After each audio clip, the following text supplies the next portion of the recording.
They say a man can disappear in America if he really wants to. Change his name, burn his past, become a ghost in his own skin. For 5 years, Marcus Sterling proved them right, but some bloodlines refuse to stay buried. The year is 2026. In the shadowed corners of the northwestern United States, 5 crime families control everything from Seattle to Denver. They don't call themselves mafia anymore. Too old-fashioned, too Italian. They're business organizations with legitimate fronts and offshore accounts. But the code is the same: territory, loyalty, blood. The commissioned 5 dons sitting around a table in Seattle twice a year keeps the peace, mostly. They set boundaries, mediate disputes, authorize hits. It's feudalism with smartphones and offshore banking. It works because everyone remembers what happens when it doesn't. 10 years ago, there were 7 families. Then Kalen Blackwood, youngest Don in history at 42, united the Northwest through brutal efficiency and strategic brilliance. He didn't just win territory. He made the other Dons realize they needed him alive more than dead. They called him the Executioner. Not because he killed indiscriminately, but because when he did kill, it sent a message that echoed for years. But this story isn't about Kalen Blackwood. It's about the man he's been hunting for 6 months. The man everyone thought died 5 years ago in the Silver Moon Massacre. The last living member of the Sterling bloodline. Marcus Sterling, 47 years old. 6'2" lean muscle from manual labor, not gyms. Hands that shake slightly in the morning until the first pill kicks in. And eyes gray with gold flecks around the iris that mark him as clearly as a fingerprint. He stands behind the bar at Gregor's, a dive off Highway 12 in Silver Creek, Montana. Population 800 and declining. The kind of town where everyone knows everyone's business except Marcus. He's been here 14 months and no one knows anything about him except that he shows up on time, doesn't steal from the register, and never talks about where he came from. Perfect. The bar smells like decades of spilled beer soaked into wood that was never properly sealed. Neon signs for Coors and Budweiser cast red and blue across scarred surfaces. It's 2:15 on a Tuesday afternoon. 3 regulars occupy their usual spots. Old men with nowhere better to be. Marcus wipes down the bar with methodical precision. Small circles overlapping, no streaks. The kind of mindless task that keeps his hands busy and his mind quiet. The pills help with that too. Phenobarbital, 200 milligrams every morning with black coffee and a protein bar. The prescription says it's for seizure disorder. Marcus has never had a seizure in his life, but the medicine does what he needs it to do. It suppresses adrenaline response, dulls the instincts that got half his family killed, the instincts that make people want to follow him, even when following means dying. The Sterling gift, that's what his father called it. Don Ezekiel Sterling, who controlled Idaho and western Montana for 23 years, commanded loyalty from men who would take a bullet for him without hesitation. The gift ran in the bloodline. Not every Sterling had it. Maybe one every 3 generations. Marcus's great-grandfather had it, built the Sterling family from nothing in the 1930s. Marcus's father had it, and Marcus has it. Had it. 5 years of phenobarbital will dull anything. The bell above the door chimes. Marcus doesn't look up immediately, just another local coming in for their afternoon maintenance drink. But the air changes. The 3 regulars go quiet in that specific way people do when predators enter the room. Marcus looks up. She's 23, dark hair pulled back in a practical ponytail, wearing jeans and a Carhartt jacket that's seen better days. Her eyes find his across the bar. The same distinctive Sterling eyes. Isabella Sterling, his baby sister, 18 when their world ended, 23 now. She shouldn't be here. They have rules. No contact except through burner phones bought with card used once destroyed. She knows the rules. If she's breaking them, something's wrong. What can I get you? Marcus keeps his voice neutral. The regulars are watching. Coke, no ice. Isabella sits at the far end of the bar away from the old men. Marcus pours the drink, slides it across. Their fingers don't touch. To anyone watching, she's just another customer. But her eyes tell a different story. You look tired, she says, casual, like they're strangers making conversation. Busy week. Marcus picks up the rag again, wipes down a section he already cleaned. Heard there's excitement coming to town? Isabella sips her Coke. Big guests, important people. Marcus's hand stops moving for half a second, starts again. Don't follow politics. Not politics, business. She pulls out her phone, types something, puts it back. Owner here, Gregor. Heard him talking. Said everyone's working Friday night. Big reception at the Pack House. VIPs from out west. The Pack House. That's what they still call it in Silver Creek, even though there hasn't been a Sterling family meeting there in 5 years. It's neutral territory now, maintained by the Commission for Regional Business, which means if there's a reception, it's commission sanctioned, which means one of the 5 families is coming to Montana. Not interested in working private parties, Marcus says. Gregor says it's mandatory, all staff. Isabella finishes her Coke, puts a $5 bill on the bar. Too much for a Coke. Guess you don't have a choice. She leaves. Marcus watches her go, counts to 30, then walks to the back office where Gregor Thorne sits behind a desk that's too big for the room, working on payroll spreadsheets that probably hide income from 3 different illegal operations. Gregor's a small player, low-level dealer, runs some sports betting on the side, pays protection money to Blackwood territory managers. Useful precisely because he's insignificant. No one looks twice at him. Need Friday off, Marcus says. Gregor doesn't look up from his computer. No, family emergency. You don't have family. You told me that when I hired you. Gregor clicks his mouse, types something. Commission's orders. Blackwood territory. Don Callan himself is coming. Everyone works. You're serving drinks. Marcus feels the old instinct rising. The thing the pills are supposed to suppress. The urge to make Gregor understand that saying no isn't an option. His hands start to shake. He shoves them in his pockets. How much extra? No extra. It's the job. Gregor finally looks up. His eyes are watery weak. A man who's spent his life taking orders from harder men. Look, Marcus. His name is Marcus. But when he came to Silver Creek, he told Gregor his name was Marco. Close enough to answer to without hesitation, different enough to throw off casual searches. It's one night. Serve drinks, keep your head down, take home your regular pay plus tips. VIPs tip good. You'll make an extra $200 easy. $200. Gregor thinks that's the issue. Marcus turns and walks out. Back behind the bar, he pours himself water, drinks it slow. His hands won't stop shaking. He can feel his heart rate climbing. The phenobarbital is wearing off. It's only been 9 hours since his last dose. Should last 12. It's getting worse. The gift is getting stronger. Or maybe he's just getting older and the medicine doesn't work like it used to. He pulls the pill bottle from his pocket, prescribed to Marco Reeves by a doctor in Missoula who doesn't ask questions as long as you pay cash. Marcus shakes out one pill, doubles his dose, swallows it dry. The old men at the bar pretend not to watch. Friday arrives like a storm you can see coming, but can't avoid. Marcus stands in front of the bathroom mirror in his studio apartment above the hardware store. He hasn't shaved in 3 days. His hair is longer than it's been since his 20s, touching his collar. Gray streaks through the dark brown now. Lines around his eyes that weren't there 5 years ago. He looks nothing like the man in the society pages from 2018. Marcus Sterling, heir to the Sterling family, photographed at his father's annual charity gala. $20,000 suit, $100 haircut, watch worth more than most people's cars. That man is dead. The man in the mirror wears a black button-down shirt from Target and slacks from Walmart. He could be anyone. A bartender? A mechanic? Nobody. Perfect. He takes his evening dose of phenobarbital, 400 milligrams now, double his morning dose. His doctor would have a stroke if he knew, but his doctor thinks Marco Reeves has epilepsy, not a bloodline gift that makes grown men instinctively defer to his authority. The pills make him slow. Foggy, but fog is better than the alternative. The alternative got 23 people killed. Marcus walks the 6 blocks to Gregor's bar. The September air is sharp, promising an early winter. Mountains rise dark against the sunset. Same mountains his great-grandfather crossed in 1932 with nothing but a stolen car and a gun. Built an empire here. 3 generations of Sterlings controlling this territory. Gone in one night. Don't think about it. Don't remember. Just serve drinks, go home. Survive another day. The bar is closed for the evening. Gregor's van is parked out front, back doors open. Cases of top-shelf liquor stacked inside. The good stuff, not the rail vodka and cheap whiskey they usually serve. About time, Gregor appears from inside the bar carrying 2 more cases. Help me load this. They work in silence. 12 cases of premium liquor, champagne that costs $200 a bottle.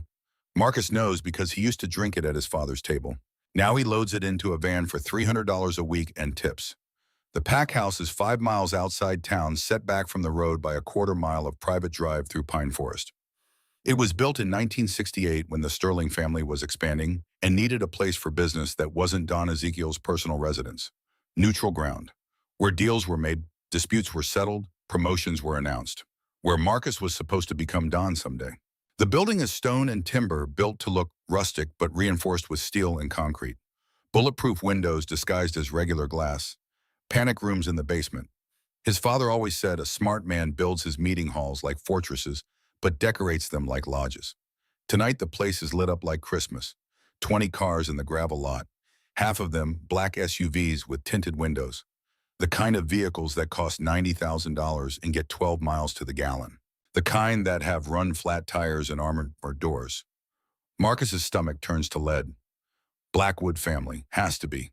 No one else travels with that kind of security in commission territory, which means Callan Blackwood is inside, the executioner. Marcus hasn't seen Callan in 7 years. They met twice. Once at a commission meeting in 2016 before Marcus was confirmed as his father's heir. Callan had just consolidated power and the older dons were still wary of him. Marcus remembered Callan's eyes. Storm gray, calculating, missing nothing. The second time was at Marcus's wedding in 2017. Callan came with appropriate gifts and congratulations. Shook Marcus's hand, told him marriage to a good woman was the foundation of a strong family. Marcus's wife died 14 months later. Bullet through the head while she slept beside him. Stop standing there like an idiot. Gregor's voice cuts through the memory. Help me unload. And they carry the cases through the service entrance. The kitchen is industrial grade, built to cater events for 100 people. Tonight there are only 40, maybe 50, still enough to fill the main hall. Marcus can hear voices as they set up the bar in the corner. Deep male voices, laughter that comes from men who own things, the kind of laughter Marcus used to be part of. A woman appears from the main hall, mid-30s professional suit, clipboard. You're the bartenders. Yes, ma'am. Gregor nods too many times, subservient. Guests arrive in 20 minutes. Don Blackwood wants full bar service. Top shelf only. If someone asks for rail liquor, you still pour top shelf. Understand? Yes, ma'am. Her eyes move to Marcus. She frowns slightly. Something in her expression shifts, like she's trying to place his face. What's your name? She asks. Marcus meets her eyes, keeps his voice flat. Marco. Ista, you worked events before Marco, bar service, hotels, weddings, private parties. All true from a lifetime ago. Before he was Marcus Sterling, when he was in college and needed drinking money, his father wouldn't give him. She nods. Don't talk to guests unless spoken to. Don't ask questions. Don't make eye contact unless serving. These are important people. You're invisible. Understand? Yes, ma'am. She leaves. Gregor exhales. Jesus, Blackwood people are intense. Marcus says nothing. He arranges bottles with hands that won't quite stop shaking despite the double dose. Vodka, gin, whiskey, tequila, rum. Everything in its place. Glasses polished. Ice bucket filled. Invisible. He can do invisible. He's been invisible for 5 years. The guests arrive exactly on time. Marcus keeps his head down, focusing on the bar setup, but he can't help catching glimpses as people file into the main hall. Made men, you can always tell, the way they move, the way they scan rooms, the way their jackets hang slightly wrong over concealed weapons. These aren't street soldiers. These are captains, lieutenants, maybe even underbosses. The kind of men who give orders, not take them. They're all here for one person. At 7 o'clock exactly, the room goes quiet. Marcus is pouring gin into a martini shaker. He freezes. Not because anyone told him to, because the air changes like a barometric pressure drop before a storm. Footsteps. Measured, unhurried. Boot heels on stone floor. Marcus doesn't look up. Keeps his eyes on the gin on the shaker on his hands that are shaking worse now despite the pills. Gentlemen, the voice is deep, carries authority without being loud. Thank you for coming. Callan Blackwood. Marcus closes his eyes for half a second, opens them, pours vermouth. His training kicks in, the training from another life. Keep working, don't react. Your staff, you don't matter. Some of you I know well, some I'm meeting for the first time. Callan's voice moves through the room. He's walking, addressing different groups. I appreciate the hospitality of this territory. Montana's always been special to me. Polite laughter. Marcus strains the martini into a glass, adds olives, slides it across to Gregor, who's serving the guests in the main hall. Marcus stays behind the bar, invisible. I'll keep this brief. You're here because the commission wants to strengthen regional cooperation. Too many independent operators thinking they can work outside family structures. That ends now. Marcus risks a glance up. Kellen Blackwood stands in the center of the room. Maybe a few more gray hairs at his temples than Marcus remembers. Lines around his eyes, but the same commanding presence. Tall, lean, wearing a charcoal suit that probably cost $10,000. His hands are relaxed at his sides. No visible weapon. Doesn't need one. He has 15 armed men in the building. And he has the gift. Marcus can feel it from across the room. Not like the sterling gift, different flavor, different intensity, but real. Authority that makes people want to follow him. Not through fear alone, through respect earned through competence and violence in equal measure. Cooperation means transparency. Kalen's eyes sweep the room. Starting tonight, all significant operations in Northwest Territories get reported to family leadership. No more cowboys, no more surprises. Someone in the crowd shifts, uncomfortable. Kalen's eyes lock on him immediately. You have a question, Brennan. The man Brennan straightens. No Don Blackwood. Just wondering how that affects existing arrangements. Existing arrangements that were properly sanctioned continue. Existing arrangements that weren't. Kalen's pause is surgical. We'll address those case by case. Privately. Message received. Everyone in the room heard it. Marcus pours another drink, whiskey on ice. His hands are steadier now. The performance is easier when he focuses on the task. Just a bartender, just staff. Now, Kalen's voice lightens slightly. This is supposed to be a social occasion. Drink, talk, enjoy the evening. The boring business is done. The room relaxes. Conversations start. Men move toward the bar. Marcus serves them. Doesn't make eye contact. Doesn't speak unless spoken to. Most don't even acknowledge him. They take their drinks and move away. He's furniture. Exactly what he needs to be. An hour passes. Then another. Marcus falls into rhythm. Pour served clean. The pills have fully kicked in now. He feels wrapped in cotton wool, distant from his own body. Perfect. McAllen, neat. Marcus reaches for the bottle, pours 2 fingers into a tumbler, slides it across the bar. The hand that takes it doesn't move. Marcus waits. Sometimes customers want to chat. He's supposed to be polite but brief, but this customer isn't moving. Marcus looks up. Kalen Blackwood stands on the other side of the bar holding the whiskey, looking directly at Marcus with those storm gray eyes. Time stops. Marcus's training screams at him. Look away. Defer. You're nobody. But something deeper, something the pills can't quite suppress, holds his gaze. Sterling bloodline recognizing Blackwood. Bloodline. Alpha to alpha. For 3 seconds, neither man speaks. Then Kalen tilts his head slightly. Studies Marcus's face with the intensity of a man cataloging details. The way Marcus stands. The micro-expressions. The tells. You're new, Kalen says finally. Marcus finds his voice. Flat. Professional. Started about a year ago, sir. You're not local. Not a question. No, sir. Where from? Around. Marcus reaches for a glass to clean, breaking eye contact naturally the way staff would. Worked in Colorado before here. Cullen doesn't respond immediately. He sips his whiskey, still watching. Marcus can feel the weight of that attention like physical pressure. You have good hands, Kalen says. Steady, professional pour. You've worked high-end service before. Hotel bars, corporate events. All true from 15 years ago. What brings a professional bartender to a dive in Silver Creek, Montana? Marcus keeps cleaning the glass. Quiet, low cost of living, good enough. Good enough. Kalen repeats the words like he's tasting them. Then he leans forward slightly, voice dropping so only Marcus can hear. Most men don't settle for good enough unless they're running from something better. And most men who pour like you, who stand like you, who have your particular tells, don't end up in places like this by accident. Marcus's hands stop moving. Sir, you move like someone who grew up around power. You stand like someone trained in protocol. And you have, Kalen's eyes narrow. Very distinctive coloring. The eyes especially. The world narrows to a pinpoint. Marcus can hear his heartbeat in his ears. The phenobarbital isn't enough. His body is flooding with adrenaline. I think you have me confused with someone else, Marcus says. His voice sounds far away. I don't confuse faces, especially not faces that belong to families I've known for 20 years. Kalen sets down his glass. Gregor, Hoyta. Gregor appears from across the room, nervous. Yes, Don Blackwood. This bartender? Marco. How long has he worked for you? 14 months, sir. Good worker. Reliable. Where did he come from? Said he was from Colorado. Needed work. Good references.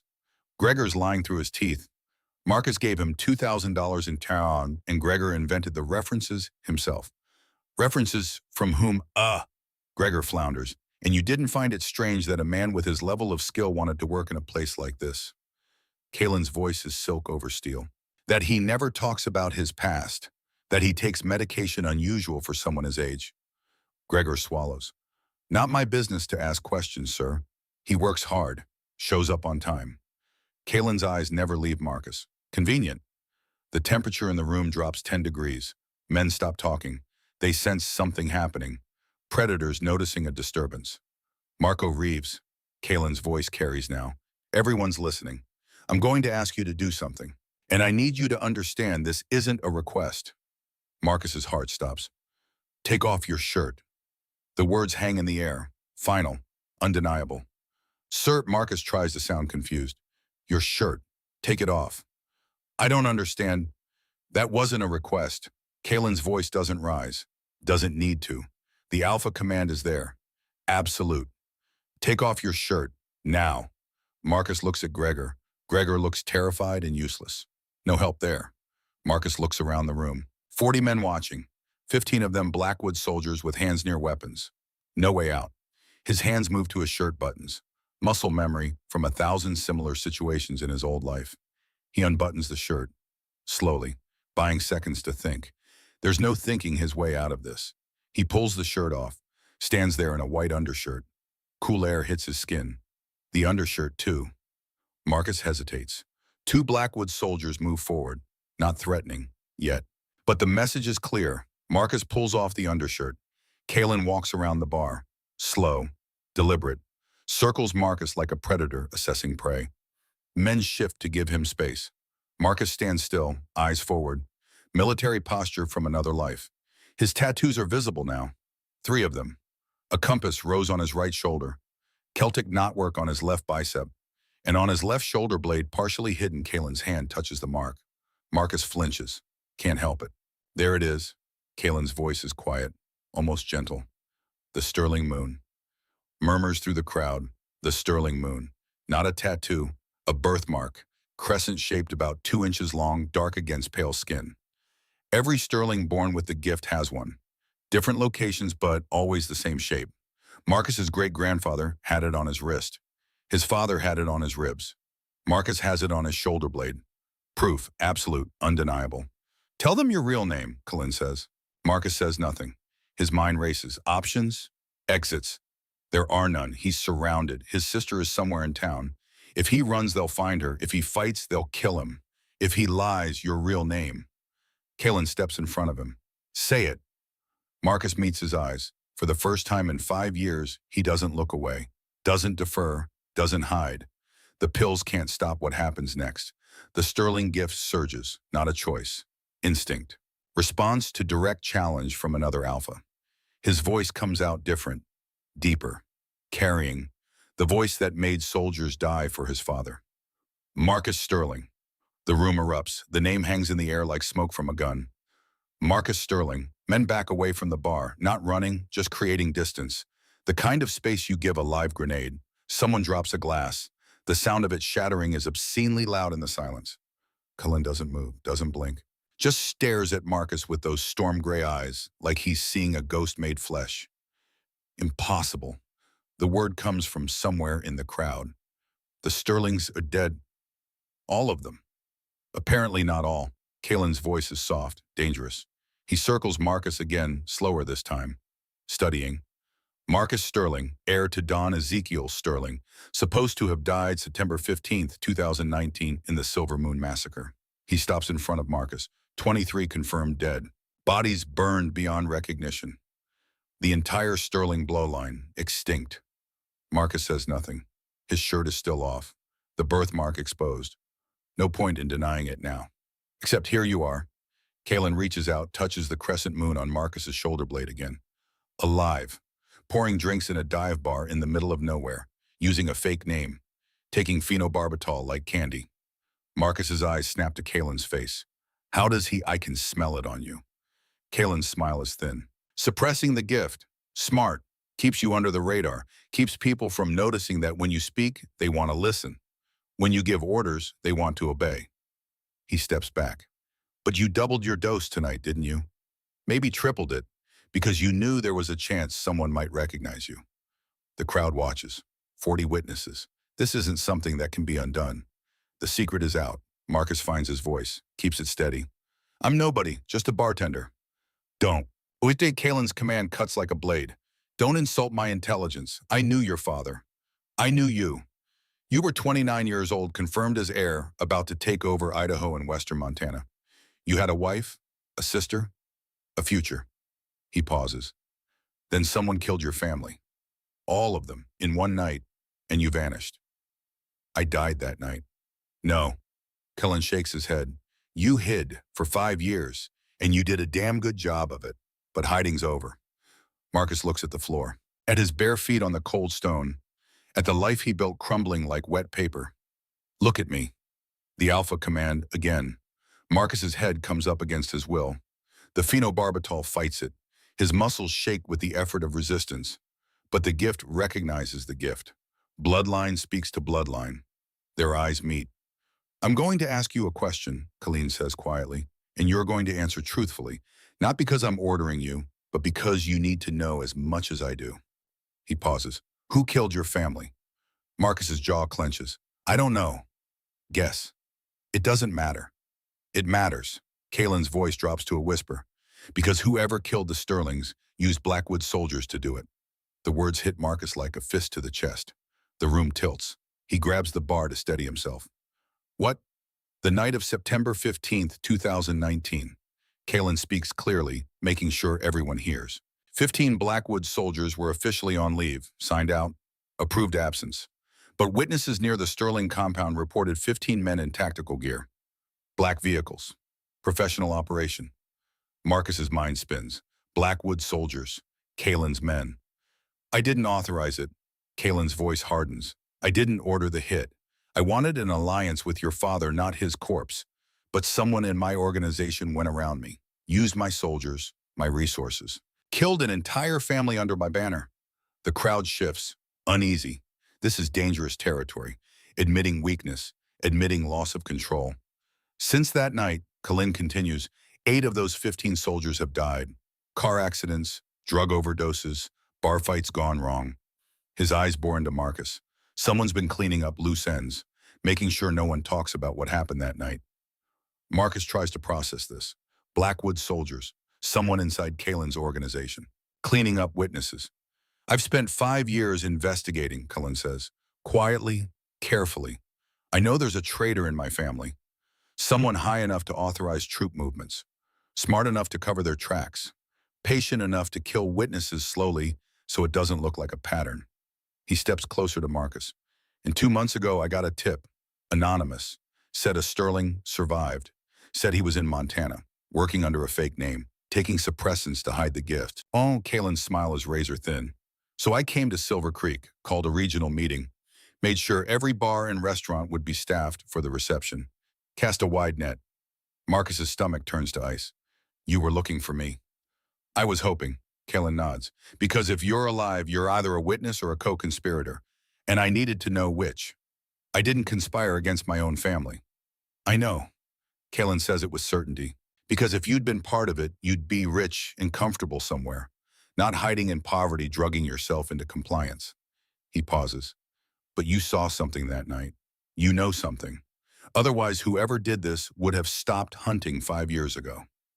Marcus's hands are shaking worse now. The adrenaline is burning through the phenobarbital. He can feel the gift waking up, pushing against the chemical chains. I need to leave. Marcus reaches for his shirts. Kalen's hand shoots out, grabs Marcus's wrist. The touch is electric. 2 alphas skin to skin. The gifts recognize each other, circle each other like wolves. You're not leaving, Kalen's voice is iron. Because the second you walk out that door, you're a dead man. Whoever killed your family knows I was looking for you. They probably have people watching this building right now. You leave alone, you'll be dead before you reach your apartment. Marcus tries to pull away. Kalen's grip tightens. You have 2 choices. Kalen's eyes don't blink. Come with me. Let me protect you while we find out who murdered 23 people in my name, or run and die within 48 hours. That's not a choice. No, Kellen releases Marcus's wrist. It's not, but I'm giving you the illusion of one because I respect what you've survived. He steps back, raises his voice so the whole room hears. Marcus Sterling, last heir of the Sterling bloodline, is under Blackwood protection, effective immediately. Anyone who touches him answers to me personally. The message is clear. Absolute. No one in the room will move against Marcus now, not with Kalen's declaration hanging in the air. But Marcus isn't thinking about the room. He's thinking about Isabella, alone in Silver Creek, unprotected. My sister. The words come out before Marcus can stop them. Kalen's expression doesn't change. Already taken care of. 2 of my people picked her up 20 minutes ago. She's safe. She'll meet us at my estate. Marcus's world narrows to a pinpoint. You kidnapped my sister. I secured your family. Kalen's tone doesn't invite argument. The moment I confirmed who you were, I sent people to get her, because I knew you'd do something stupid like try to run back to warn her. Rage floods through Marcus. Pure, clean, undiluted. The phenobarbital can't touch it. The gift surges up, breaking through 5 years of chemical suppression. If you hurt her, I won't. Kalen meets the rage without flinching. She's insurance, and she's leverage, but she's not a target. I'm not the one who kills families, Sterling. I'm the one trying to figure out who does. Marcus breathes hard, in, out, fighting for control. The gift wants him to attack, to defend, to make Kalen bleed for daring to touch Isabella. But attacking means dying. And dying means Isabella dies too. He forces himself to nod. Good. Kalen turns to his soldiers. Titus, bring the car around. We're leaving. He looks back at Marcus. Get dressed. You are riding with me. Marcus pulls on his shirts with shaking hands. The undershirt, the button down. His fingers fumble the buttons. The gift is too awake now. It wants out. Wants to be used. Gregor appears at his elbow, pale, sweating. I didn't know. I swear to God I didn't know. Marcus ignores him. He's already forgotten Gregor exists. The crowd parts as Kalen walks toward the door. His soldiers form a protective cordon. Marcus follows because there's nothing else to do. Through the main hall, past the witnesses, out into the cold September night. 5 black SUVs idle in the parking lot. Exhaust rising in the mountain air. Doors open. Men climb in with military precision. Kalen gestures to the middle vehicle. That one. Marcus walks to it. A soldier holds the door. Marcus climbs into the back seat. Leather, climate control, the smell of expensive cologne and gun oil. Kalen slides in beside him. The door closes. Soundproof. The driver doesn't turn around, doesn't acknowledge them. Drive. Kalen's command is soft. The convoy moves out of the parking lot, down the private drive, onto the highway heading west. For 10 minutes, neither man speaks. Marcus stares out the window, watching Silver Creek disappear behind them. The town where he spent 14 months learning to be nobody. Gone. That life is over. He can never go back. You're angry. Kalen's voice breaks the silence. Marcus doesn't look at him. You kidnapped my sister. I secured a vulnerable target before your enemies could. Kalen shifts in his seat. There's a difference. Not to me. Then you're thinking like a brother, not a Don. Kalen's tone hardens. In this world, family is both your greatest strength and your weakest point. Whoever killed the Sterlings knew that. They didn't just hit your compound. They made sure every Sterling in the territory died that night. Aunts, uncles, cousins. They burned the bloodline down to nothing. Marcus closes his eyes, remembers. The flames, the screaming, his wife's hand going limp in his. How did you survive? Kalen asks. Marcus doesn't answer. You were in the compound when it happened. The fire started at 0300. By 0400, the entire structure was ash. But somehow you and your sister got out. There was a tunnel. Marcus's voice sounds dead. My great-grandfather built it during Prohibition. Emergency exit. Only the Don and his heir knew about it. And you used it. My father told me to run. Marcus opens his eyes, stares at nothing. The attack started. We didn't know who or why. My father got me and Isabella to the tunnel entrance, told us to go, said he'd follow. But he didn't. He stayed behind, tried to get my wife, my mother. Others, Marcus's jaw clenches. I heard him die. Through the tunnel walls, heard him screaming. Kalen is quiet for a moment. Why didn't you fight? The question hangs there, accusatory. Marcus turns to face him. Because my father gave me an order. The last order he ever gave. Marcus's voice shakes. He said, run, protect your sister, rebuild. And I obeyed. The gift. The gift. Marcus nods. When a Sterling Don gives a direct command, you don't question. You don't hesitate. You obey. It's biological. Instinctive. So you ran. I ran. Marcus looks away. And I've been running ever since. The convoy takes a turn, heading north now, away from Silver Creek, toward Washington State, toward Blackwood Territory. I didn't want to find you. Kalen's admission is quiet. Part of me hoped you died with the others. Clean, simple, no complications. Sorry to disappoint. But another part, Kalen pauses. Another part knew that if a Sterling survived, they'd be the key to finding the traitor. Because whoever did this isn't finished. They're still out there, still operating, still dangerous. Marcus processes this. You think they'll come after me. I know they will. The moment word spreads that you're alive, they'll move. Fast, violent. Kalen's eyes are hard. That's why I'm not giving you a choice. You're staying at my estate, under guard, until we find them. And then, what? Then we kill them. Kalen says it like discussing the weather, publicly, brutally, so everyone knows what happens when you murder a commission-sanctioned family. The car goes silent again. Miles pass. They cross into Idaho, then Washington. The mountains give way to forest, deep, dark, endless. Marcus's phone buzzes in his pocket. He pulls it out. Unknown number. Text message. Run! Blackwood knows. Get out now. He stares at the screen. The message was sent 40 minutes ago, before Kalen revealed who he was. Someone tried to warn him. Who is it? Kalen asks. Marcus shows him the phone. Kalen reads the message. His expression doesn't change. Someone in the pack house. Someone who recognized you before I did. He hands the phone back. Keep it. Don't respond. We'll trace the number later. Marcus pockets the phone. His mind races. Someone tried to warn him. Someone who doesn't want him dead.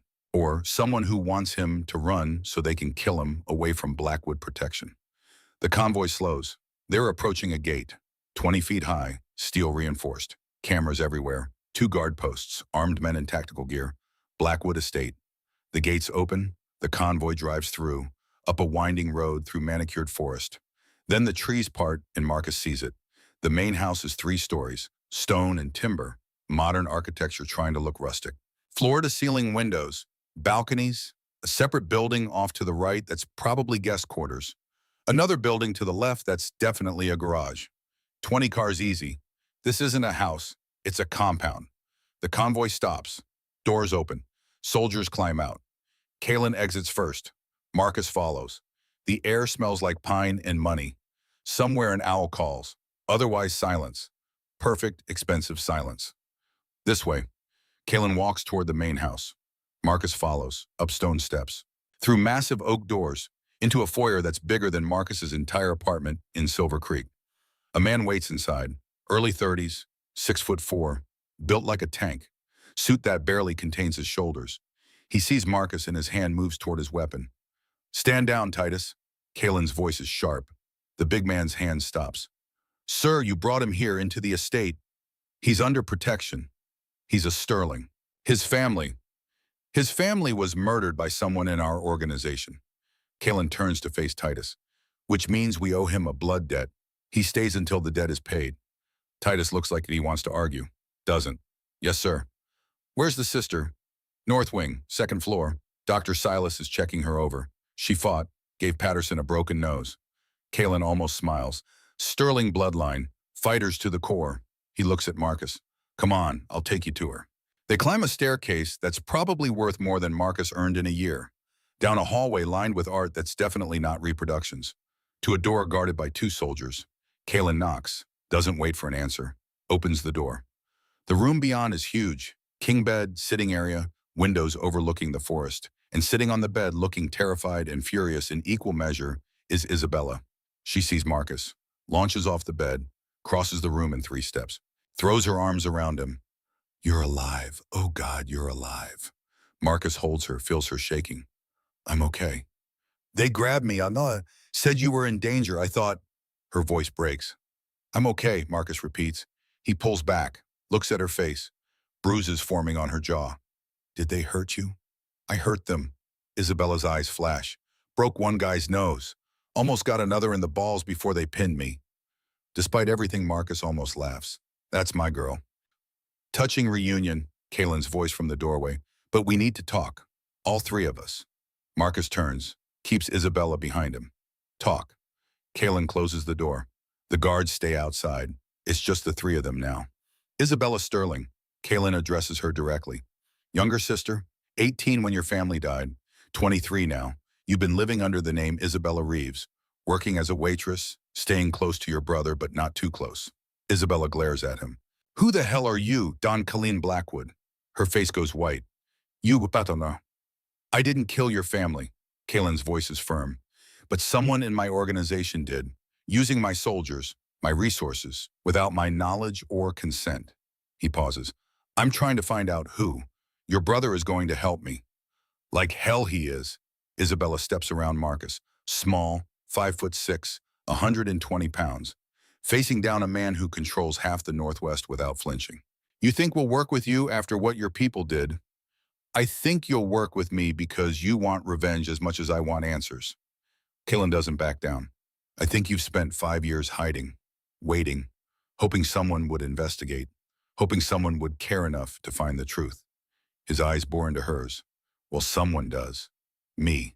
Because whoever did this made me look weak, made my organization look compromised, and I can't have that.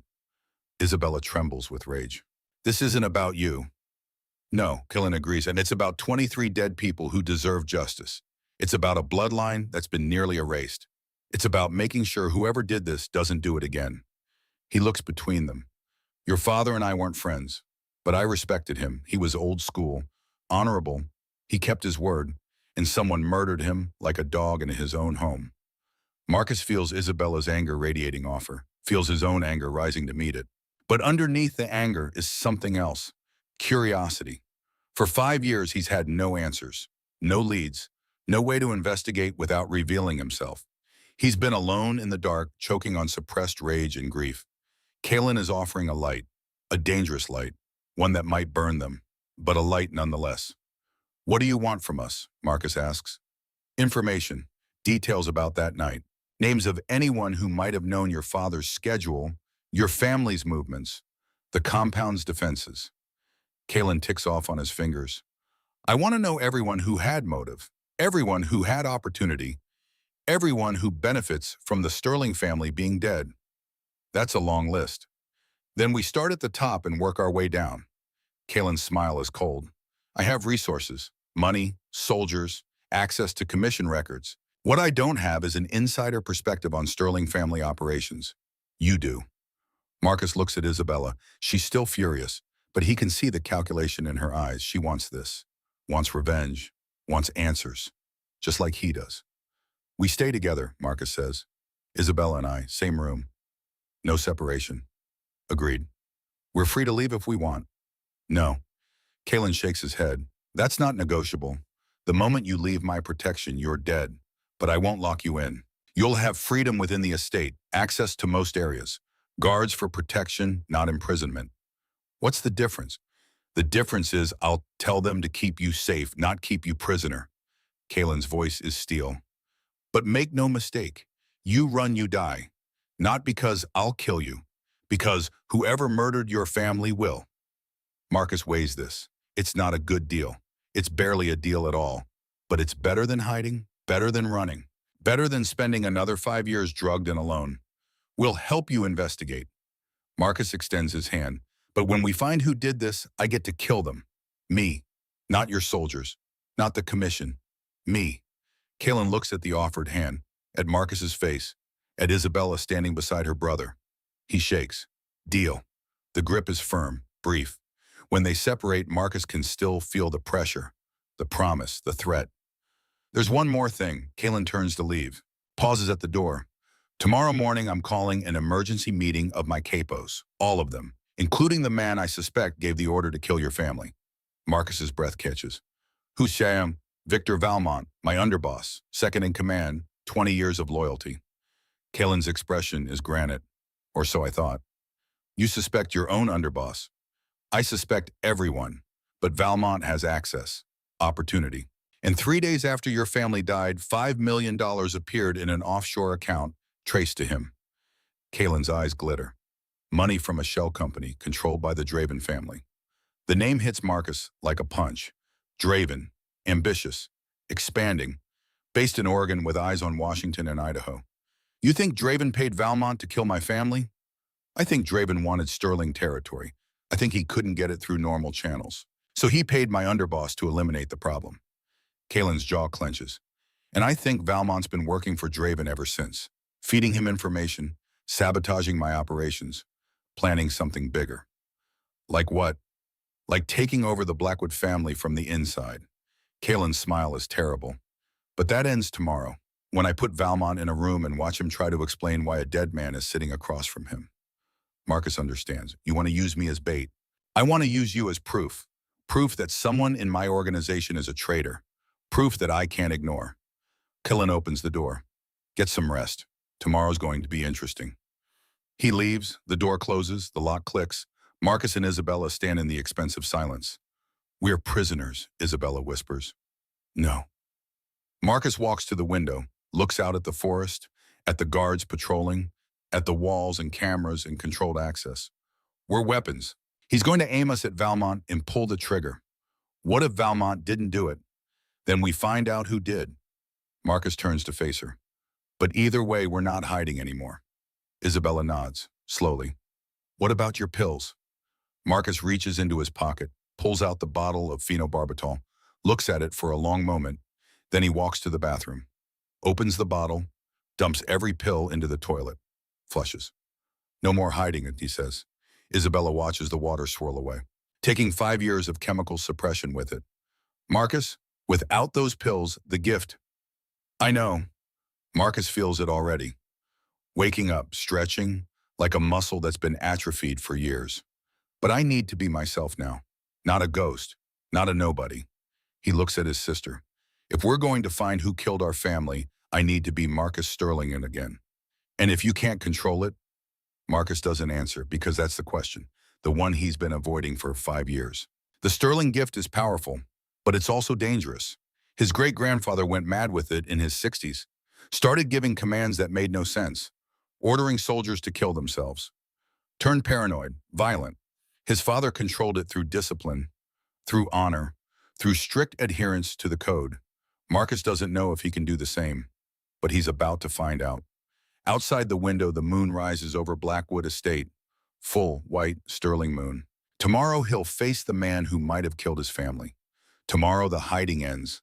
Tomorrow Marcus Sterling comes back from the dead, and God help anyone who gets in his way. Marcus doesn't sleep. He lies on the bed fully clothed, staring at the ceiling, while Isabella curls up in a chair by the window, wrapped in a blanket she refuses to share with the bed. Trust issues. 5 years of running will do that. The phenobarbital is leaving his system. He can feel it. Like waking up from a 5-year coma. His senses sharpen. Colors get brighter. Sounds get clearer. The hum of the ventilation system. The whisper of wind through the pines. The footsteps of guards changing shifts at 0300. And the gift. God, the gift. It unfurls in his chest like a living thing, stretching, testing its boundaries. He can feel it reaching out, searching for minds to influence wills to bend. It wants to be used, needs to be used. 5 years of suppression have made it hungry. Marcus grips the sheets, breathes, counts backwards from 100 in sets of 7, a control technique his father taught him when he was 14 and the gift first manifested. 700, 693, 686. It helps, a little. At 0530, the door opens. No knock. A woman enters carrying a tray. Early 40s, professional demeanor gray suit. She sets the tray on the desk. Coffee, toast, eggs. Real food, not the instant oatmeal Marcus has been living on. Dawn Blackwood requests your presence at 0800. Her voice is crisp, efficient.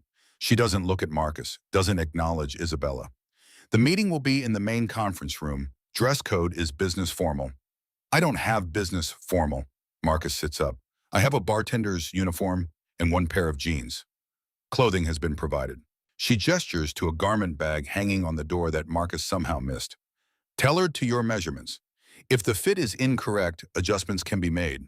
She leaves before Marcus can ask how they got his measurements. Isabella unfolds from the chair, walks to the garment bag, unzips it. Inside is a charcoal suit. Tom Ford, if Marcus isn't mistaken. Probably $4,000. White shirt, silk tie, Italian leather shoes. He wants you to look the part, Isabella says quietly. What part? Heir to a dead family. Someone with authority. Someone the capos will recognize as a threat. She touches the fabric. This is psychological warfare. He's not just using you as proof that Valmont betrayed him. He's using you to destabilize everyone in that room. Marcus stands, walks to the bag. The suit is exactly his size, down to the quarter inch. How did he get my measurements? He's had people watching you for months, maybe longer. Isabella's face is hard. You think last night was spontaneous? He's been planning this. Marcus pulls out the suit, feels the weight of it, the quality. He hasn't worn anything like this since 2018, since before his world ended. What about you? Isabella gestures to another bag he hadn't noticed. Smaller, a dress, simple, black, professional. Apparently I'm expected too. No, Marcus's voice is sharp. You stay here. This meeting is dangerous. This entire situation is dangerous. Isabella's eyes flash. You're not doing this alone. Bella, don't. She cuts him off. I've been hiding with you for 5 years, watching you drug yourself into compliance, watching you disappear piece by piece. If you're done hiding, so am I. Marcus wants to argue, wants to lock her in this room and face Valmont alone, but he sees the steel in her eyes, the sterling blood. She's right. The hiding is over for both of them. Okay, he nods, but you stay behind me. Always. Always. She agrees. They shower separately. Marcus lets the hot water run over him for 20 minutes, washing away Silver Creek, washing away Marco Reeves. When he steps out and walks in the mirror, he sees someone he hasn't seen in years. Marcus Sterling, gaunt, scarred, darn. But still there. He shaves carefully, shapes his hair with product he finds in the cabinet. Probably costs $50 for a small jar. Dresses in the suit that fits like it was made for him, which it probably was. When he emerges from the bathroom, Isabella is already dressed. The black dress fits her perfectly. Her hair is pulled back. Simple makeup that makes her look older. Professional. She looks like their mother. Marcus's chest tightens. He pushes the memory down. Ready? He asks. No. Isabella's hands shake slightly. But let's go anyway. At 07:55, a knock on the door. Marcus opens it. Titus stands there. The big man who wanted to draw his weapon last night. He looks at Marcus in the suit and something shifts in his expression. Recognition, not of Marcus personally, but of what Marcus represents. Authority, bloodline, power. Don Blackwood is waiting. Titus's voice is respectful. Not friendly, but respectful. They follow him through the estate, down corridors lined with art and weapons in equal measure. Katanas in display cases, antique pistols, a painting that Marcus is pretty sure is a genuine Rothko. The conference room is on the ground floor. Oak doors, carved with the Blackwood crest. A black wolf's head, teeth bared. Titus opens the doors. The room beyond is designed for intimidation. 30 feet long, 20 wide. A conference table that could seat 20 but only has 10 chairs. Windows along one wall overlooking the forest. The other walls are stone, cold, permanent. 8 men sit at the table.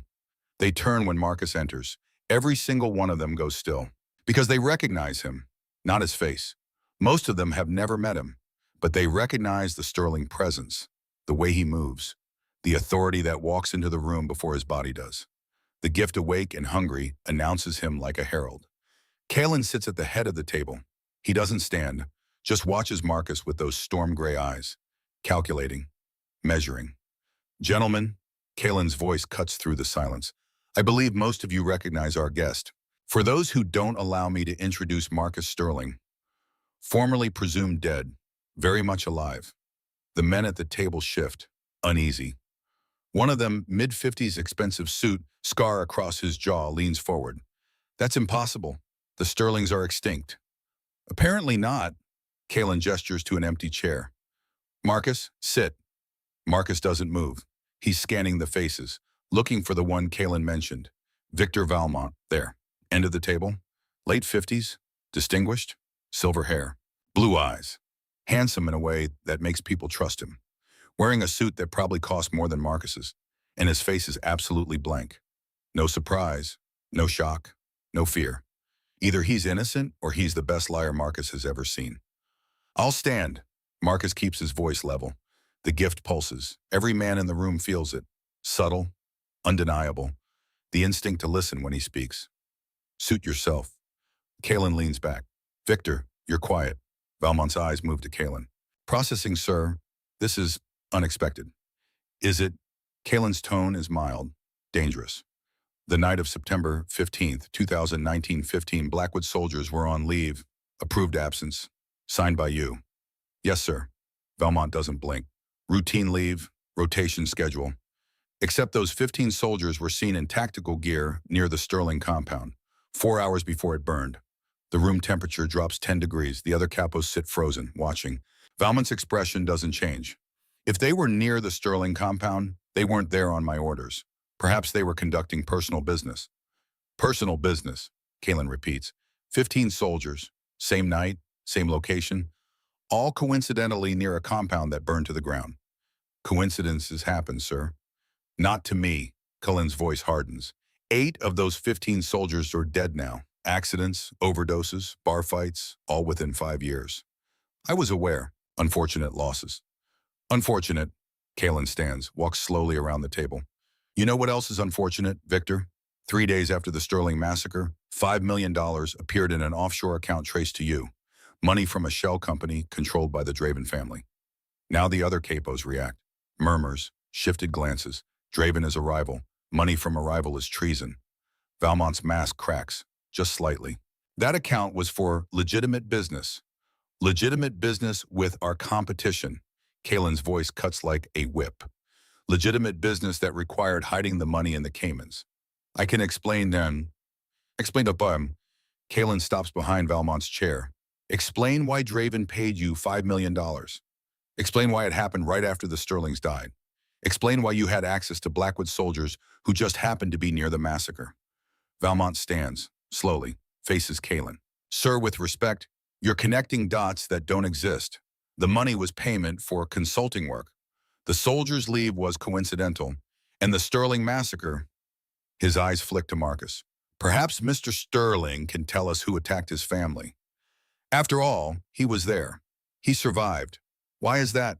The question hangs in the air, accusatory, redirecting. All eyes turn to Marcus.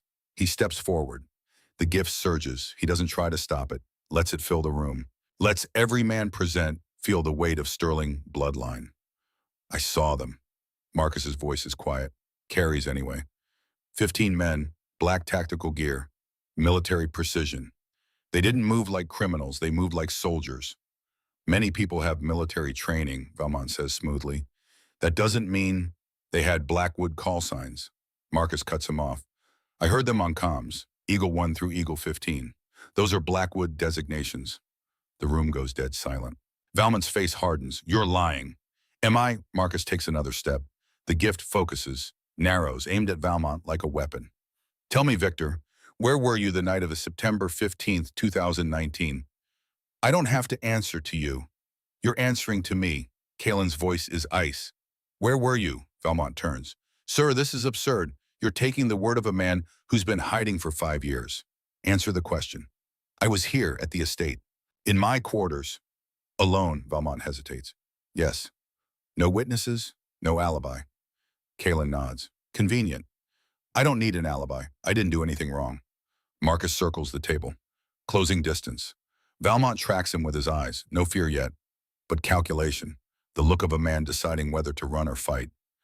You expressed sympathy earlier, Marcus says quietly. Said perhaps Mr. Sterling can tell us who attacked his family. You didn't say them. You said his family, specific. Oh, Valmont blinks. So I never said my family died in the attack. I never mentioned casualties. Just that I was there. Marcus stops 3 feet from Valmont. Only someone who knew the outcome would phrase it that way. Only someone who was there would know. The trap closes. Not perfect, but enough. Valmont's hand moves toward his jacket, fast, reaching for a weapon. 3 things happen simultaneously. Marcus's gift explodes outward. Pure command. Freeze. Every man in the room locks up, unable to move, unable to breathe. The Sterling gift at full power. Titus draws his weapon, aims at Valmont, and Valmont pulls a pistol, small, compact, aims it at Marcus. Nobody moves. Valmont's voice shakes. Nobody fucking moves or I shoot him. Kalen doesn't flinch. You shoot him, you're dead in 2 seconds.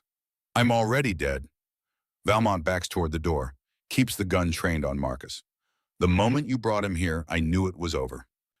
So you admit it. Kalen's voice is soft, dangerous. I admit nothing, but I'm not stupid. Valmont's eyes flick to the capos, still frozen by Marcus's command. You're all weak, clinging to old codes, old ways. Draven offered me something better. A new world. No more commission. No more bowing to dinosaurs. Draven offered you money, Kalen says, and you took it, like a cheap whore. Valmont's face twists. I took it because I earned it. 20 years I've worked for you. 20 years of taking orders, cleaning up your messes. And what did I get second place? Always second. You got respect, loyalty, a place at my table. I wanted the table. Valmont's gun doesn't waver. Draven promised me that. Kill the Sterlings, destabilize your alliances, weaken your position.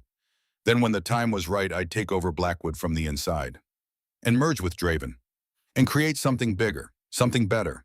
Valmont backs closer to the door. But you couldn't leave well enough alone. Had to go searching for ghosts. Had to find him.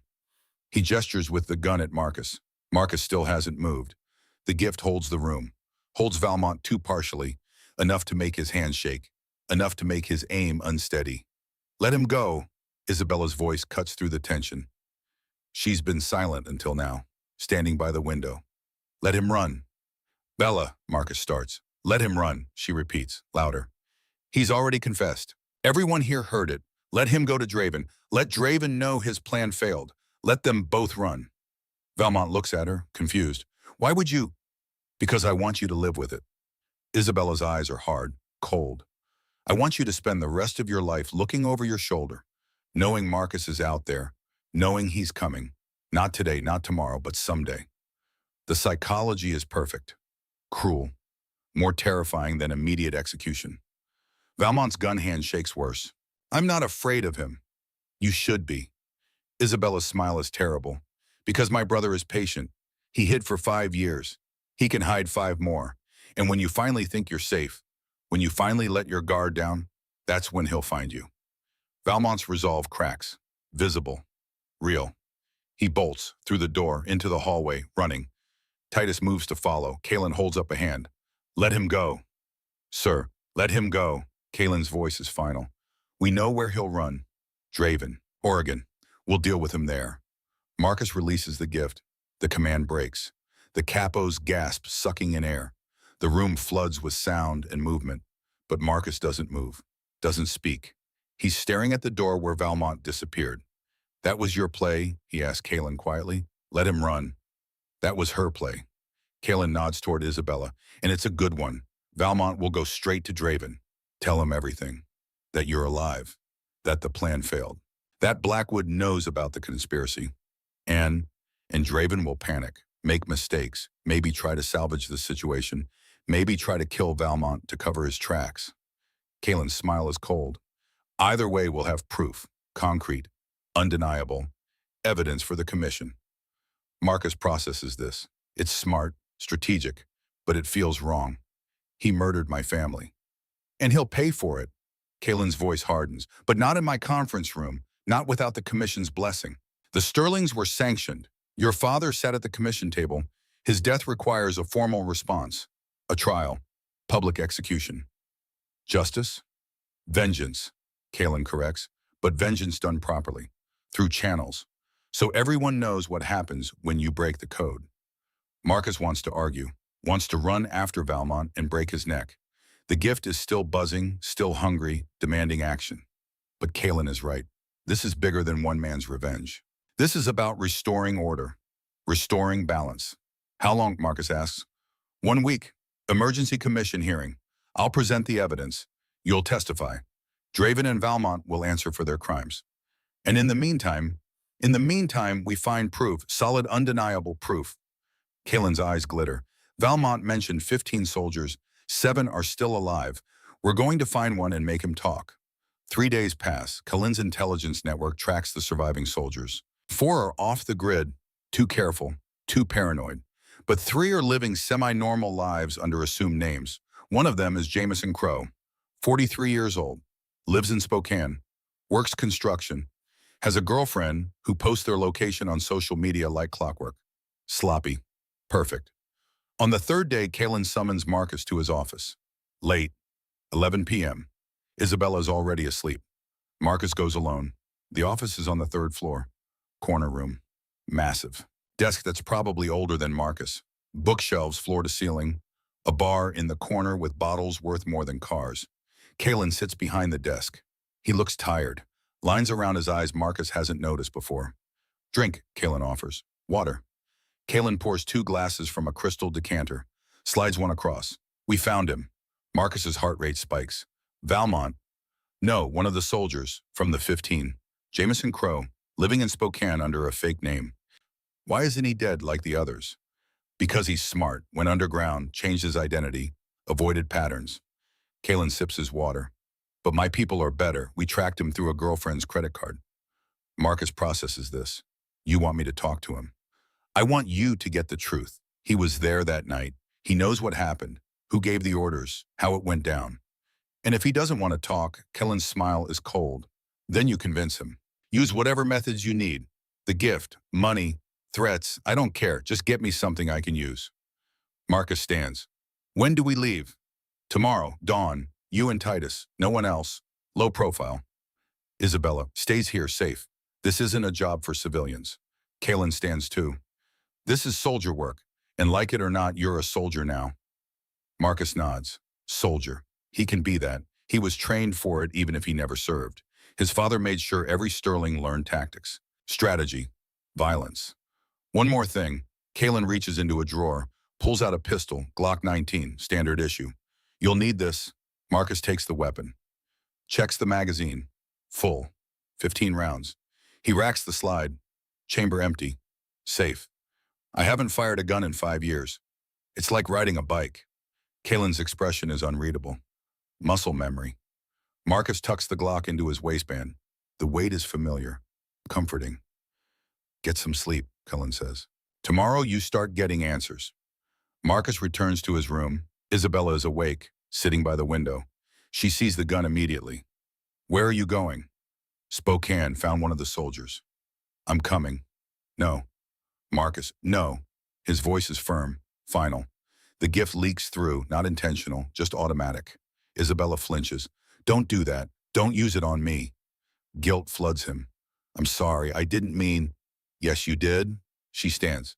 You're getting used to it again, using it without thinking. That's dangerous. I'll be careful. Will you? She crosses to him.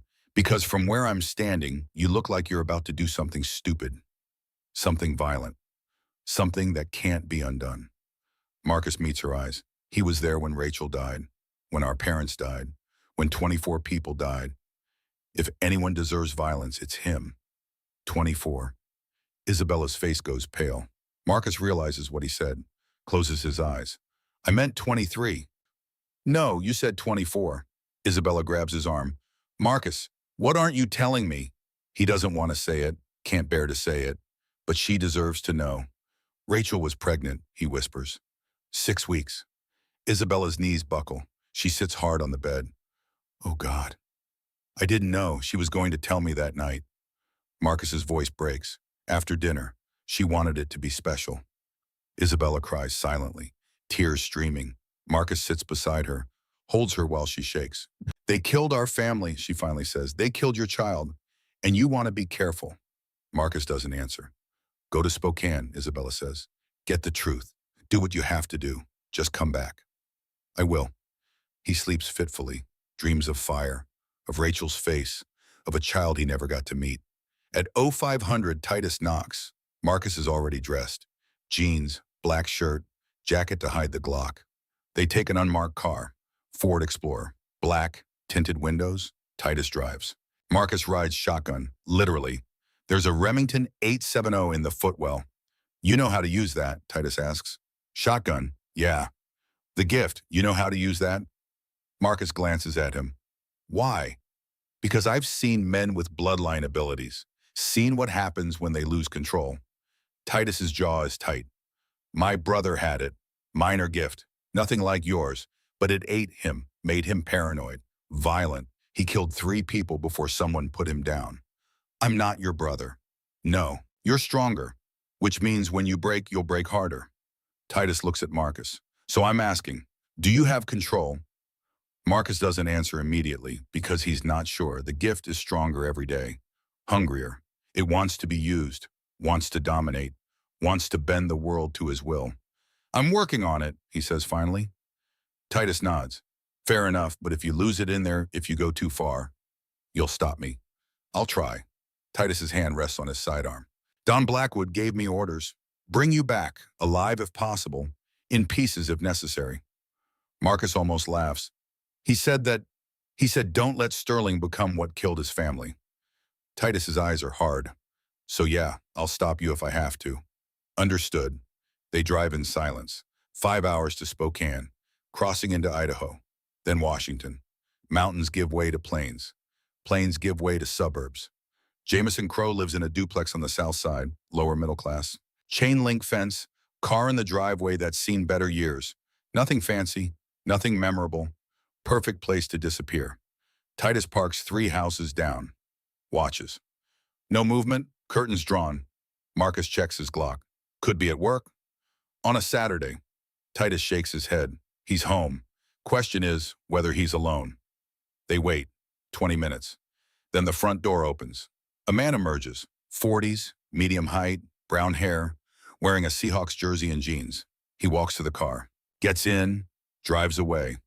That's him, Titus confirms. Crow follows home. No, search the house. Titus opens his door. Find out what he's hiding. They approach the duplex. Marcus takes point. The front door is locked. Titus produces a lockpick set. 40 seconds later, they're inside. The interior is sparse. Furniture from thrift stores. TV that's a decade old. But it's clean, organized. The home of someone who's trying to live normally. Marcus moves through the living room, kitchen, bathroom. Nothing unusual, nothing incriminating. Then he opens the bedroom closet and finds a shrine. Photos, dozens of them, tacked to the inside of the closet door. The Sterling compound before it burned. Marcus's father, his mother, his wife, other family members, and in the center a photo of Marcus himself, younger, happier, from before. Someone has drawn a red X over his face. Titus, Marcus calls. You need to see this. Titus appears, sees the closet, his face hardens. He's been tracking you. For how long? Years, probably. Titus examines the photos. This isn't guilt. This is obsession. Marcus stares at the X over his face, at the careful, methodical collection of images. Crow isn't just a soldier who followed orders. He's a true believer. And true believers don't break easily. The sound of a car in the driveway, engine cutting off, door slamming. He's back, Titus says quietly. You ready? Marcus draws the Glock. Ready. The front door opens. Footsteps in the hallway. Crow appears in the bedroom doorway. Sees them. Freezes. For 3 seconds, nobody moves. Then Crow runs. Crow bolts through the hallway. Marcus is faster. Years of suppressing the gift fall away. Pure instinct floods his system. He launches after Crow catches him at the back door. Stop! The command detonates through the air. Crow's legs lock mid-stride. He crashes into the doorframe. Tries to move. Can't. His body won't obey him. What the fuck? Crow gasps. Marcus grabs him by the collar, slams him against the wall. You're going to answer questions. Titus appears behind them, weapon drawn. We need him breathing Sterling. He'll breathe. Marcus drags Crow back to the bedroom, shoves him into the chair. After he talks, Titus produces zip ties, secures Crow's hands behind the chair back. Crow stares at the closet shrine, at his obsession exposed. Marcus stands over him. The gift radiates from him like heat. September 15th, 2019. You were there. I followed orders, Crow's voice cracks. Just orders. I was a soldier. Who gave the orders? The gift explodes. Pure alpha command. Crow's resistance shatters like glass. Valmont. The name tears out of him. Victor Valmont came to the barracks personally, showed us documents, said the Sterlings were traitors, selling territory to the feds, said it was commission sanctioned. Marcus leans closer. What happened that night? The gift compels truth. Crow can't resist. We arrived 02:30, surrounded the compound. Valmont had the layout, knew where everyone slept. 4-point breach, simultaneous entry. My father, master bedroom, east wing. Crow won't meet Marcus's eyes. Valmont went there himself, he wanted to handle it personally. And my wife, Crow's face goes gray. She wasn't supposed to be there. Intel said she was in Boise visiting her sister. She came home early. Marcus's voice is barely a whisper. To surprise me. We found her in the tunnel, running. Crow's confession spills out. Can't stop it. Carrying a bag, we didn't know what was in it. Valmont ordered us to bring her back for questioning. The room temperature drops. What did you do to her? He wanted to know about the tunnel. How many exits? Where they led? Crow is crying now. She wouldn't tell him. She said, my husband escaped. That's all that matters. She smiled when she said it. Marcus can't breathe. Rachel knew he was safe. That was enough for her. Valmont put the gun to her head, said last chance. She spit in his face. Crow's voice breaks. He pulled the trigger. Silence. Complete. Absolute. Then Marcus moves. His fist connects with Crow's face. Once. Twice. Blood sprays across the wall. Sterling. Titus grabs Marcus from behind, pulls him back. Control it. The gift surges wild. The windows crack. Spiderweb fractures spreading across glass. Marcus's rage given physical form. She was pregnant. Marcus's voice is inhuman. 6 weeks. Did you know? Crow's eyes go wide. Horror. No, God, no, we didn't. You killed my child.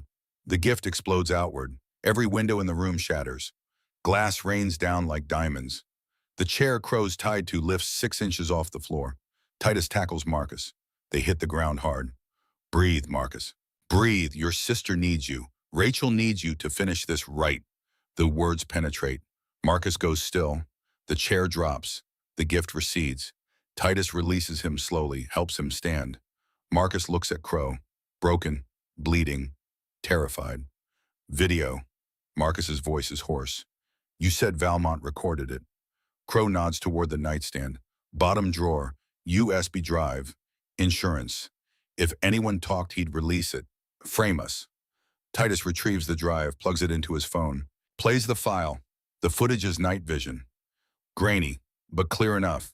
Don Ezekiel Sterling on his knees. Hands bound, blood on his face. Valmont standing over him. Another man beside Valmont. Expensive suit. That's Castellano, Titus whispers. Draven's underboss. On screen, Valmont speaks. Any last words? Ezekiel looks directly at the camera, like he knows his son will see this someday. Tell Marcus, the tunnel leads to freedom. But freedom means nothing without family. He'll understand. Valmont shoots him once. Clean, professional. The video continues, the compound burning. Soldiers moving through rooms. Then Rachel, Marcus's wife. Hands tied behind her back. Valmont interrogating her. Her face defiant. Then the gun rising, the shot. Her body falling. Marcus turns away. Can't watch. Can't breathe. The video ends. They filmed their own crime. Titus's voice is amazed. Like a goddamn trophy. Proof. Marcus's voice is steel. Commission-worthy proof. He turns to Crow. You're testifying, every word, every detail. They'll kill me. Blackwood will protect you. Marcus crouches eye level. You testify willingly and survive. Or I let the gift off its leash and you die here. Slowly. Crow looks at Marcus's eyes. Sees the truth. I'll testify. 1 week later, Seattle. Commission headquarters. The building is unremarkable from outside a converted bank from the 1920s. But inside is power. 20-foot ceilings, marble floors, dark wood paneling, guards with earpieces and barely concealed weapons. Marcus stands in a waiting room. Isabella beside him. Both dressed in black. Formal. Ready. Kalen enters. They're ready. Marcus follows him through corridors that have witnessed a century of family business. Deals. Betrayals. Executions. The chamber doors are oak, 12 feet tall, carved with the crests of all 5 families, including the Sterling crescent moon. The doors open. The chamber is ancient, original wood from 1926. Vaulted ceiling, no windows. 5 chairs on a raised platform. 5 dons, Kellen Blackwood, Don Elias Draven, 50s silver beard, expensive suit, and 3 neutrals, The commission. Marcus walks to the center, stands before them, Isabella behind him, Titus and Crow to the side. The head commissioner, Don Moretti, eldest of the five, speaks. This hearing concerns the massacre of the Sterling family. September 15th, 2019. 23 confirmed dead. He looks at Marcus. Though apparently not all. 24, Marcus says quietly. My wife was pregnant. Murmurs through the chamber. Draven shifts in his seat. Don Blackwood has brought serious charges. Moretti nods to Kalin. Present your case. Kalin stands. The commission will see financial records. Wire transfer of $5 million. Origin shell company controlled by the Draven family. Destination offshore account belonging to Victor Valmont. Date September 18th, 2019. 3 days after the massacre. He slides documents across the table. The Dons examine them. Coincidence, Draven says smoothly. Valmont did consulting and work. The commission will also see. Kalin continues testimony from Jameson Crow, former Blackwood soldier, present during the attack. Crow stands, shaking. I was there. Valmont gave the orders. Told us the Sterlings were traitors. We believed him. A disgraced soldier trying to save his own skin, Draven interrupts. His word means nothing. Then perhaps this will. Kalin produces a tablet, sets it on the table facing the Dons, plays the video. The chamber goes silent. Don Ezekiel Sterling, on his knees. Valmont executing him. The audio clear. Tell Marcus, the tunnel leads to freedom. Then Rachel, interrogated, defiant, shot. And in the background of both scenes visible, undeniable, a man in an expensive suit, face clear. That's Castellano biting, Kalin says. Don Draven's underboss, filming the executions. Draven goes pale. Moretti pauses the video. Don Draven, explain why your underboss was present at an unsanctioned massacre. Draven stands. Castellano acted without my knowledge. Unauthorized. Bullshit. Marcus's voice cuts through. He steps forward. The gift radiates from him. Every Don in the room feels it. Sterling bloodline, undeniable. The money came from your account, not a shell company. You, Marcus points at Draven. Isabella Sterling, show them. Isabella steps forward, slides a folder to the Dons. Wire transfer. Draven's personal account. Directly to Valmont, not consulting fees. Payment for murder. Draven's mask cracks. That was a loan. Tell the truth. Marcus's gift explodes. Pure command, alpha to alpha. Draven's resistance crumbles.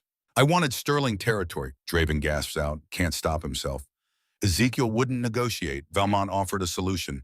I paid him to eliminate the problem. The chamber erupts. Moretti slams his hand on the table. Order. Silence falls. Don Draven. Moretti's voice is ice. You have confessed to ordering the unsanctioned murder of a commission family. 24 deaths, including an unborn child. Draven realizes what he said, what he's admitted under the gift's compulsion. He sits heavily. The commission votes. Moretti looks at the other Dons. Victor Valmont charges treason, conspiracy to murder, 24 counts of homicide. Verdict. Guilty, each Don says one by one. Sentence, death. Unanimous. Don Elias Draven. Charges conspiracy to murder a commission family. Treason against the commission code. Guilty, again unanimous. Sentence stripped of title. Territory seized. Exile. Moretti's eyes are hard. You will leave the Northwest. You will never return. You will live as nobody. This is more mercy than you showed the Sterlings. Draven's face twists. Exile. For a Don worse than death. Marcus Sterling, Moretti turns to him. As last surviving member of the Sterling bloodline, you have the right. Valmont's execution. Will you claim it? I will. The commission recognizes Sterling's right. Moretti nods to the guards. Bring Valmont. They take Valmont to a private room. Stone walls, no windows, just a table. Witnesses the 5 Dons, Colleen, Titus, Isabella. And Marcus. Valmont is brought in, chains on his wrists. He looks smaller than Marcus remembers. Older, beaten. On the table, a gun, a knife, traditional choice. Marcus picks up the knife, his father's knife.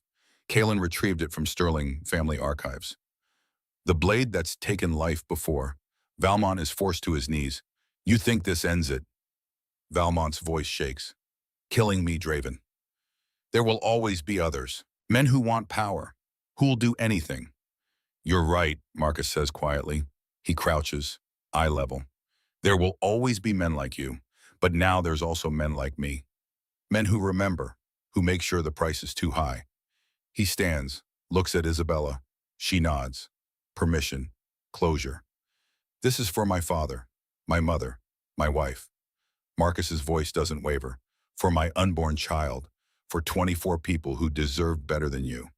He drives the blade home, clean, quick, professional. Valmont's eyes go wide, then empty. Marcus pulls the blade free, wipes it clean, hands it back to Kalen. It's done, he says, but he feels nothing. No satisfaction, no relief, just finality. The debt is paid. 3 months later, Idaho. The Sterling compound rises from the ashes. New construction on old ground. Modern steel and glass mixed with traditional timber. A bridge between past and future. Marcus stands in his office, top floor. Windows overlooking the mountains his great-grandfather crossed 94 years ago. 40 men work below. The new Sterling family. Soldiers, advisors, craftsmen. Building something that will last. Isabella enters without knocking. She's consigliere now. First female to hold the position in commission history. She wears it well. The commission meeting is in an hour. She sets a folder on his desk. Your proposal for the Sterling Accord. New rules preventing unsanctioned family hits. Mandatory investigations. Independent oversight. Marcus picks up the folder, his father's dream, his execution. They'll fight it. Let them. Isabella smiles. You have Kalen's support. Moretti's too. That's 3 votes. You only need 1 more. Marcus nods, closes the folder. How are you, Carm? Better. She looks out the window. Some days I forget to be angry. That's progress. Yeah, Marcus understands. The rage has faded, replaced by purpose. His phone buzzes. Text from Kalen. Commission Chambers. Don't be late. And congratulations, Don Sterling. Marcus reads it twice. Don Sterling, the title his father held, his grandfather, his great-grandfather, the weight of 4 generations. Ready, Isabella asks. No. Marcus stands, straightens his tie. But let's go anyway. They drive to Seattle, the commission building, the same chamber where Valmont died 3 months ago. This time Marcus doesn't stand in the center. He climbs the steps, takes his seat among the Dons. The Sterling chair. Empty for 5 years, occupied again. Moretti nods to him. Don Sterling, welcome back. Thank you. The meeting begins. Territory disputes, trade agreements, the mundane business of organized crime. Then Marcus presents his proposal. The Sterling Accord, new rules born from 24 deaths. He speaks for 10 minutes. Clear, concise, passionate without being emotional. When he finishes, the chamber is silent. Then Kalen speaks. The Blackwood family supports the Accord. These murders weakened us all. We need to make sure it never happens again. Moretti nods. The Moretti family supports it. 1 by 1 the Dons vote. 4-1. Approved. The Sterling Accord becomes commission law. Marcus exhales. His father's legacy. Redeemed. Expanded. Made better. After the meeting, Kalen pulls him aside. Your father would be proud. Would he, Marcus looks at his hands. Hands that killed. Hands that build. I'm not the Don he was. No, Kalen's smile is slight. You're better. He was trapped by tradition. You're creating something new. That takes a different kind of strength. Marcus doesn't respond, just nods. They part ways. Marcus drives back to Idaho, to the compound, to home. Evening falls over the Sterling compound. Marcus stands in the memorial garden, the place where the old compound burned. 24 stone markers, simple, elegant, names carved deep. Ezekiel Sterling, Don, father. Margaret Sterling, beloved mother. Rachel Sterling, wife, mother-to-be. And the smallest marker, Sterling heir. Unborn, unnamed, but remembered. Marcus kneels, touches Rachel's marker. The stone is cold, permanent. I did it, he whispers. Justice, not revenge, like you would have wanted. The wind moves through the pines, carrying the scent of smoke and memory. Isabella finds him there. She doesn't speak, just sits beside him. They watch the sunset over Idaho mountains. Did we do the right thing? She finally asks. I don't know. Marcus is honest. But we did what we could. That has to be enough. What now? Marcus stands, helps her up. Now we build. We protect our people. We honor the code. We make sure what happened to us doesn't happen to others. That's a lot. Yeah, he smiles slightly. Good thing we're Sterlings. They walk back to the compound together. Lights glow in every window. Life, purpose, future. Marcus reaches his office. Sits at his desk, looks at the photo on the wall, his father, his family. Before, he doesn't feel pain anymore, just determination. His phone rings. New business, a dispute in Montana. A family needs arbitration. Marcus answers, Don Sterling, how can I help? He listens, takes notes, promises resolution. This is his life now, not hiding, not running, leading. Through the window, the moon rises over Idaho. Full, white, sterling moon. Marcus looks at it, remembers his father's last words from the video. Freedom means nothing without family. He understands now. Freedom isn't escape. It's purpose. It's building something worth protecting. It's making sure 24 deaths meant something. He picks up his pen, writes, plans, builds. The Sterling bloodline didn't die in fire. It was forged by it. 1 year later. Commission annual gathering. Black tie. All 5 families. Marcus arrives with Isabella. She wears their mother's necklace. He wears his father's ring. They mingle, make alliances, strengthen bonds. Kaylin approaches, champagne in hand. The Sterling Accord is working. 2 attempted family hits this year. Both stopped before they started. Your oversight system is paying off. Good. Marcus sips his drink. That's 24 lives that weren't lost. You still counting. Every day. Marcus looks around the room. Until the number stops growing. A young Don approaches, newly confirmed, nervous. Don Sterling, I wanted to thank you. Your reforms, they saved my family from a conspiracy last month. Without the oversight committee, we wouldn't have caught it in time. Marcus shakes his hand. That's what it's for. The young Don walks away. Kaylin watches him go. You're becoming a legend. The Don who came back from the dead, who reformed the commission. I'm just a man trying to do better than my father could. You're doing exactly what your father would have wanted. Kaylin's voice is serious. He'd be proud. Marcus doesn't answer, just drinks his champagne. Later, he finds Isabella on the balcony, looking at the Seattle skyline. Thinking about them, he asks, always. She doesn't look at him. But it doesn't hurt like it used to. Is that wrong?